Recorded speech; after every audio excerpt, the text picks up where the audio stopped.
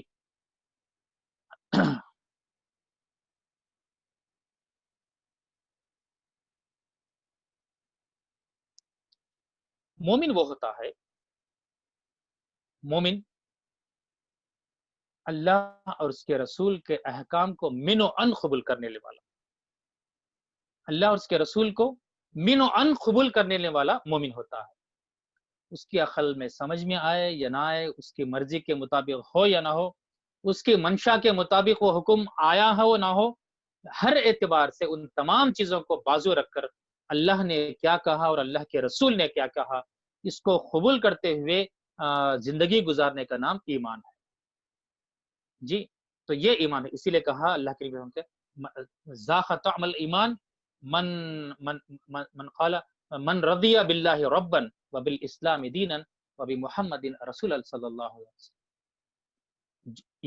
ایمان کی حلاوت، ایمان کی مٹھاس اس کو ملے گی جو اللہ کو رب مان لے اور اسلام کو اپنی زندگی کا طریقہ سمجھ لے اور محمد صلی اللہ علیہ وسلم کو رسول مان لے. رسول کا مطلب صرف اتنا نہیں ہے کہ دل میں محبت ہو، تقدس ہو، نام آئے تو اللہ کی چوم لے، صرف اتنا نہیں ہے. رسول کا مطلب یہ ہے کہ میری زندگی کا کوئی بھی ایسا عمل اللہ کے رسول کی زندگی کے مطابق نہ ہو تو مجھے بدلنا ہے. اللہ کے رسول صلی اللہ علیہ وسلم کی زندگی کے مطابق مجھے ڈھالنا ہے. اللہ کے نبی صلی اللہ علیہ وسلم کی احادیث سے مجھے محبت ہو. اللہ کے نبی محمد مصطفیٰ صلی اللہ علیہ وسلم کے فرامین سے مجھے محبت ہو اور اس کو اپنی زندگی میں نافذ کرنے کی کوشش کرے، اس پر عمل پیرا ہونے کی کوشش کرے. یہ ایمان ہے، یہ مومن ہے. اسلام اور ایمان میں فرق یہ ہے کہ اسلام داخل ہونے کا نام ہے اور ایمان مکمل قبول کر لینے اور مکمل اپنی زندگی میں اس کو نافذ کرنے کا نام ہے. تو یہ چند باتیں میں نے آج اس حوالے سے آپ کے سامنے پیش کی ہے. اللہ تعالیٰ سے دعا ہے کہ اللہ تعالیٰ مجھے اور آپ کو اچھے مسلمان، اچھے مومن بنائے اور اللہ تعالیٰ کے دین سے محبت کرنے اور اس دین کو اپنے سینوں میں بسانے اور اس کے دین کو اپنی زندگی میں مکمل طور پر لاگو کرنے اور اس دین کی اشاعت و تبلیغ کرنے کی اللہ تعالیٰ توفیق نصیب فرمائے. اللہ تعالیٰ اس ماہ مبارک کی ہماری تمام عبادتوں کو قبول فرمائے. ہر چھوٹی بڑی عبادت کو اللہ تعالیٰ قبول فرمائے اور اس کا اعلیٰ مقام دے. اور اس ماہ مبارک میں جو کمزوریاں، کوتاہیاں، غلطیاں ہم سے ہوئی ہیں اللہ تعالیٰ درگزر کرے، معاف کرے اور اس آنے والی زندگی میں اللہ تعالیٰ ہمارے ایمان اور یقین اور تقوی پرہیزگاری کے اعتبار سے اللہ تعالیٰ بہتر زندگی اللہ تعالیٰ ہمیں دے. ایک اچھے مسلمان، ایک اچھے مومن کی حیثیت سے زندگی گزارنے اور اپنے گھر کو اسلامی گھر بنانے اور معاشرے میں دین اسلام کی خدمت کرنے، اس کی اشاعت کرنے کے اللہ تعالیٰ توفیق دے. تحریک اسلامی میں جتنے بزرگ حضرات ہیں اللہ تعالیٰ ان کو صحت و تندرستی عطا فرمائے. ہمارے گھروں میں جتنے بزرگ حضرات ہیں جو بیمار ہیں، کمزور ہیں، اللہ تعالیٰ انہیں بہتر صحت دے، تندرستی دے اور تمام دنیا کے مسلمانوں کو، تمام دنیا کے انسانوں کو اللہ تعالیٰ اس وبا سے، اس مرض سے محفوظ رکھے. اس وبا کو اس دنیا سے اللہ تعالیٰ ختم کرے، ہماری زندگیوں میں برکتیں لائے رزق میں کشادگی لائے، رزق میں برکتیں لائے اور رزق کے دروازے اور کھول دے۔ اللہ تعالیٰ جو مشکلات اور مصیبتیں ہیں، ان مشکلات کو، ان وباؤں کو، ان مصیبتوں کو، ان آزمائشوں کو اللہ تعالیٰ ختم کر دے۔ اللہ تعالیٰ ہماری ان تمام کوششوں کو شرف قبولت فرمائے۔ ربنا تقبل منا انک انت السمیع العلیم وتب علینا انک انت التواب الرحیم وآخر دعوانا الحمدللہ رب العالمین۔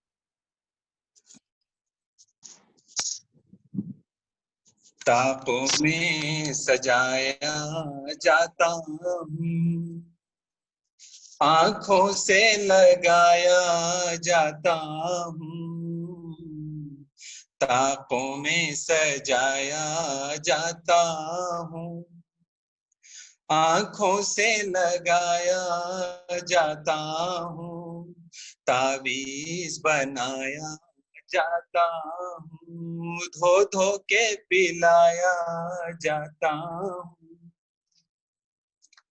جزدانو حریر و ریشم کے اور پھول ستارے چاندی کے، جزدانو حریر و ریشم کے اور پھول ستاروں چاندی کے، پھر عطر کی بارش ہوتی ہے، خوشبو میں بسایا جاتا ہوں، پھر عطر کی بارش ہوتی ہے، خوشبو میں سجایا جاتا ہوں، جس طرح سے طوطا مینا کو کچھ بول سکھائے جاتے ہیں، جس طرح سے طوطا مینا کو کچھ بول سکھائے جاتے ہیں، اس طرح پڑھایا جاتا ہوں، اس طرح سکھایا جاتا ہوں، اس طرح پڑھایا جاتا ہوں، اس طرح سکھایا جاتا ہوں، دل سوز سے خالی رہتے ہیں، آنکھیں ہیں کہ نم ہوتی ہی نہیں، دل سوز سے خالی رہتے ہیں، آنکھیں ہیں کہ نم ہوتی ہی نہیں، کہنے کو تو ایک ایک جلسے میں پڑھ پڑھ کے سنایا جاتا ہوں، کہنے کو تو ایک ایک جلسے میں پڑھ پڑھ کے سنایا جاتا ہوں، جب قول و قسم لینے کے لیے تکرار کی نوبت آتی ہے، جب قول و قسم لینے کے لیے تکرار کی نوبت آتی ہے، پھر میری ضرورت پڑتی ہے، ہاتھوں پہ اٹھایا جاتا ہوں، پھر میری ضرورت پڑتی ہے، ہاتھوں پہ اٹھایا جاتا ہوں، یہ مجھ سے عقیدت کے دعوے قانون پہ راضی غیروں کے، یہ مجھ سے عقیدت کے دعوے قانون پہ راضی غیروں کے، یوں بھی مجھے رسوا کرتے ہیں، یوں بھی میں ستایا جاتا ہوں، مکرر یوں بھی مجھے رسوا کرتے ہیں، یوں بھی میں ستایا جاتا ہوں، طاقوں میں سجایا جاتا ہوں، آنکھوں سے لگایا جاتا ہوں، تعویذ بنایا جاتا ہوں، دھو دھو کے پلایا جاتا ہوں۔ جزاک اللہ خیر۔